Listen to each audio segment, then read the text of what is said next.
manusianya, dikasih sumber daya alam yang begitu luar biasa, maka kalau bangsa ini belum sadar, maka kita akan jauh ketinggalan dengan bangsa-bangsa. Baik, Pak. Kami kembali ke Pak Sirai lagi. Ya.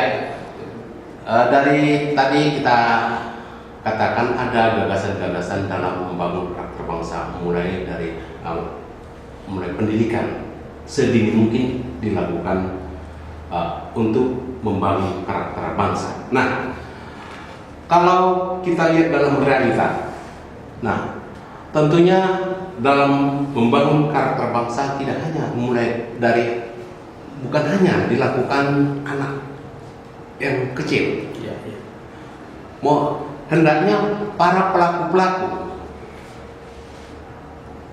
pembangunan bangsa itu yang harus mencontohkan. Bagaimana menurut?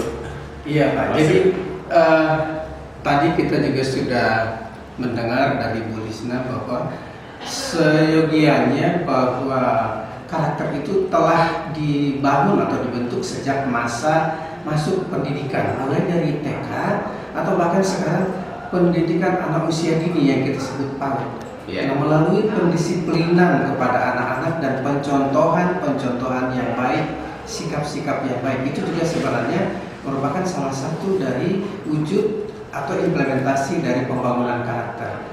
Tetapi yang tidak kalah pentingnya adalah bagaimana proses ini berlanjut hingga tingkat pendidikan sekolah dasar, lalu dilanjutan pertama, dilanjutan atas hingga ke perguruan tinggi. Nah, ini sebenarnya juga berlanjut, pendidikan karakter ini tetap berlanjut.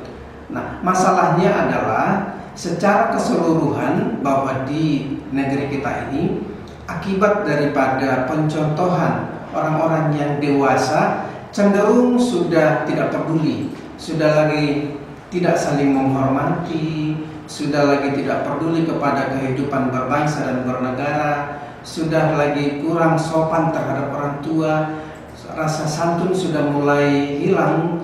Kemudian yang lebih penting lagi bahwa sebenarnya ini pendidikan karakter ini adalah tanggung jawab dari setiap orang yang sudah dewasa di dalam memberikan pencontohan sifat atau perilaku yang baik di dalam kehidupan, baik sebagai individu, sebagai anggota masyarakat, terlebih sebagai anggota keluarga.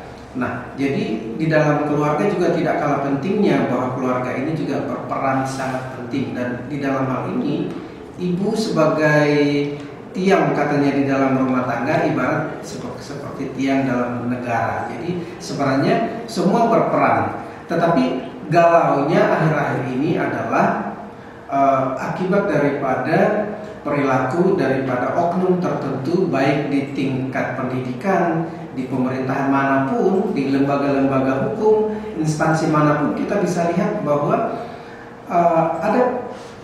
ada pelecehan atau katakanlah tergerusnya ini terlihat dari perilaku yang tidak menjadi teladan di tengah-tengah masyarakat, yang itu senantiasa terlihat dari televisi, dari mass media, media sosial, dan lain sebagainya. Ini yang membuat anak-anak atau pemuda sekarang semakin galau, sehingga kita merasa bahwa pendidikan karakter ini kembali harus ditegaskan agar setiap orang mempunyai rasa tanggung jawab terhadap dirinya, terhadap keluarganya, terhadap masyarakat yang menjadi penekanan kita.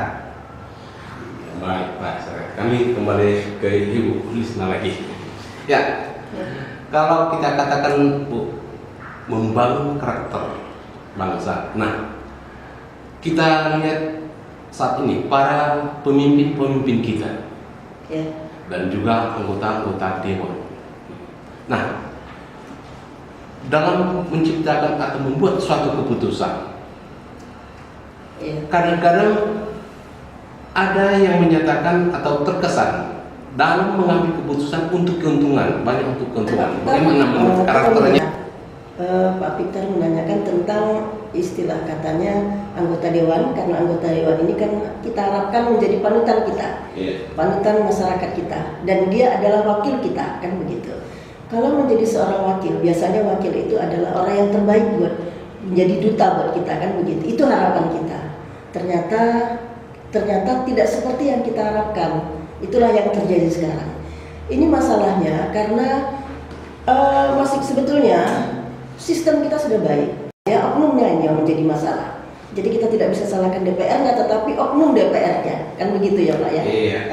Karena DPR sudah benar dalam sistem di peraturan negara itu sudah benar bagaimana aturannya, ada sistematikanya. Hanya saja oknumnya yang tidak melakukan sistem-sistem dan peraturan-peraturan yang dilakukan. Jadi kalau kita katakan di Indonesia ini kita ini sudah modern, tapi katakan sebenarnya belum modern. Kita masih primitif sebenarnya. Karena peraturan-peraturan tidak kita lakukan, tidak kita taati. Seperti yang dikatakan Pak tadi, bahwa di lalu lintas saja kita lihat peraturan tidak dilaksanakan. Artinya bahwa orang yang tidak mengikuti peraturan itu biasanya orang-orang yang pendidikannya rendah dan orang yang tidak modern sebetulnya. Kalau kita lihat di negara-negara asing atau negara-negara yang modern, itu biasanya taat dengan peraturan. Jadi kalau kita mau maju, maka kita harus mengikuti peraturan. Itulah masalahnya. Kemudian seperti anggota dewan yang Bapak katakan tadi, sebenarnya ini adalah mereka tidak paham bahwa ketika mereka sudah dipilih menjadi anggota dewan, maka sebenarnya mereka adalah milik masyarakat, bukan milik segolongan masyarakat. Itu yang seharusnya. Jadi sebenarnya mereka harus tahu apa yang harus dia lakukan untuk menjadi panutan dari masyarakat kita ini. Karena di mereka itu menjadi sorotan buat kita, menjadi pemimpin buat kita. Itu sebetulnya yang harus kita lakukan. Kemudian mulai dari dia berbicara, kesantunan berbahasa sendiri mereka tidak menguasai. Bagaimana berdiskusi, bagaimana rapat-rapat yang baik, yang mengikuti aturan-aturan, itu tidak mereka lakukan. Ini yang sebaiknya perlu menjadi contoh. Kita berharap lah ini ya, anggota-anggota dewan ini nantinya akan berubah supaya agak berbeda image kita kepada anggota dewan sekarang ini. Kita berharap itu sekali. Mudah-mudahan dengan adanya acara kita ini adalah perubahan di minimal di tempat kita melihat wakil kita di atas sana. Itu kita harapkan Pak Victor.